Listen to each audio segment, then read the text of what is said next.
when I was living with Laura, one of the jokes she played was to steal my laptop, and I would come home and I would open up my laptop, and the desktop would have been changed to a picture of one of my characters, like Claire, for instance, in a very compromising position. Claire's always in compromising positions. A little more compromising than juicy. There's no kitty grade? Yep, I heard it. Yeah. Kitty grade, Yeah, it was bad. It's a little defiling to see your character in that kind of situation.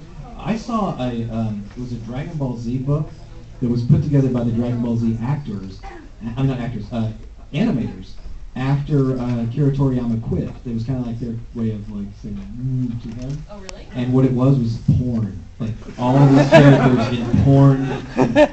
Curling is a tripod, by the way. It was just. I remember I was doing a signing with Chris Sabat, and he and I were going, what the hell? So he wrote in there, required reading Vegeta. It was well drawn, though.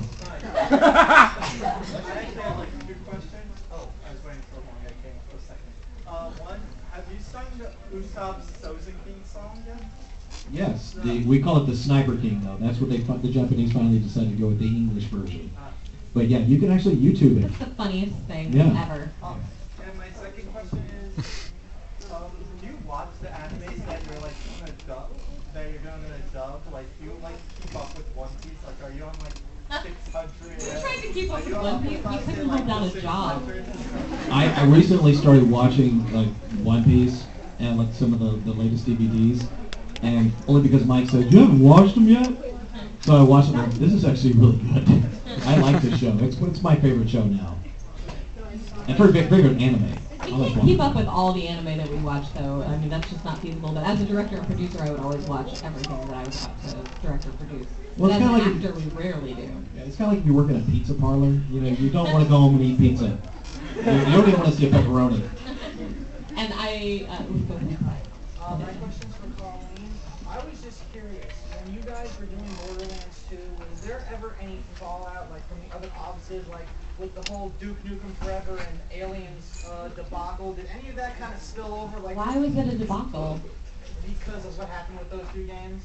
What happened with those two games? Duke Nukem was terrible, and Colonial Marines, they like lied about everything about it. Was there ever like people walking around the office like, oh God, what have we done? Oh, is that the same company that does those? Gearbox. Yeah. Oh, okay. Did you guys know about any of that, or what was going on? No. We're not a part of Gearbox. Gearbox actually came to Chris Sabat's studio, and we recorded there. So we just met the directors there. We didn't hear any bad stories, so. Yeah, no, and I didn't know that there was any. I don't think there's any like salacious gossip or anything going on about those shows. Maybe you guys didn't like them. I mean the games, but maybe you guys didn't like them. But Duke Nukem was horrible, and then Colonial Marines, like they were showing footage of what they said was the game, and it wasn't. It was like on a. It was like on. No, that's not our planet, Monkey Boy. Don't call them. Yeah. I know this is a late question, probably at 2, but what's your inspiration for voice acting? Who do you think is the best voice actor out there? Who do you think is the best voice actor out there? Who inspires you? I think probably at this point Todd Habercorn. He's just good. Like I mean, he doesn't have as big of a range as some other people do, but he dubs so fast. It's like he's psychic. Like he just, I don't understand how it's physically feasible. And it's funny because when he first came in, he would talk about how, oh, someday I'm going to get as fast as you, Colleen. You watch, I'm coming. And he still says that kind of thing. I'm like, are you freaking kidding me? You are way faster than I am now. So, yeah. I would say, in terms of dubbing, he is by far the best. I honestly think that Funimation has the best talent in voice acting. I mean, they do other things outside of it, but the people who've been in and out of those doors are some of the best talent you can hear. But I like Mel Blanc, the guy who created Bugs Bunny, that's who I look up to. And when I was a kid, my father used to do cartoon voices all the time. Like he would do Donald Duck, and he taught me how to do Donald Duck when I was 6. So cool. And then he was okay. Now I'll do Mickey Mouse, and he showed me that. Huh? Show us your Donald. Come on,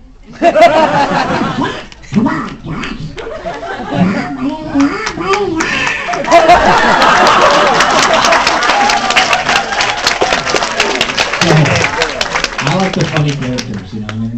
very fortunate at Funimation that they can tend to cast me as the goofballs. You do so well. I do. Yes, you had your hand up. What was it like voice acting the Borderlands cycle? What did you use as inspiration for that? Just my own psychotic personality.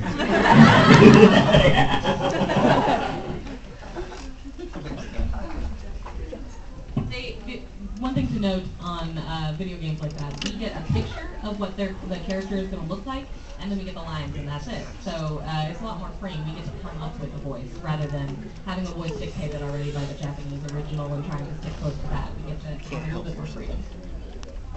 Next to you.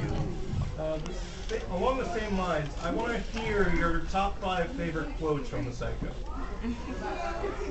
I can't remember any of them. What did he say?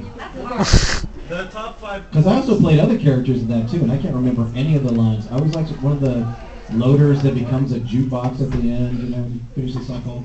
Give me a line, I'll tell it to you. Salt the wounds. What, salt the wounds? Skip the flesh, salt the wounds. My skin! No!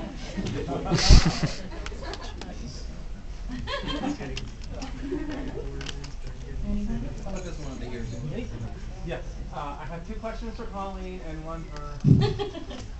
You're going to be a moderator if you come up with one more question. Do you have any friend fictions? Friend fiction? Like friends who lie? No. Do I have what? Any friend fiction? What is friend fiction? Friend fiction. A fan fiction about your friends. Yeah, a fan fiction about your friends. Well, you know, a lot of my characters are based on people I know. Yeah. Laura Bailey and Colleen Clinkenbeard are both in this book. Disguised as other characters. They play Cosmo and Vogue. They're evil characters, but whatever. Yeah, well, no, Cosmo actually is a good guy now. Yay! Yeah. That's what she's based on, Cosmo. Still has the mole. Yeah, she gets a mole. That was in the contract. She had to have the mole.